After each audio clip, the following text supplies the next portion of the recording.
غصہ جائز اس وقت ہم اس کو کریں گے، ناجائز یہ تب ہوگا جب ہماری مینیفیسٹیشن، ہمارا طریقہ کار ہمیں ہیلپ کرنے کی بجائے مسئلے کھڑے کر دے. آسانی کے لیے اگر میں سمجھاؤں کہ اگر مجھے غصہ آتا ہے، جو کہ ہم سب کو آتا ہے، نیچرل ہیومن بینگ، اگر کوئی یہ کہتا ہے کہ اسے غصہ نہیں آتا تو دس از ایب نارمل آلسو. سو غصہ آنا اٹس اے نیچرل فینومینا.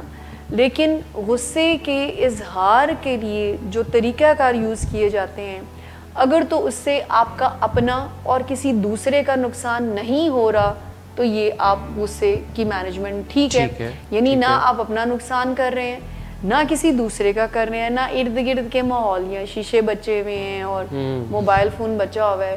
تو اگر تو ایسی کوئی کانسیکوینسز نہیں ہے تو you are dealing with your anger immediately.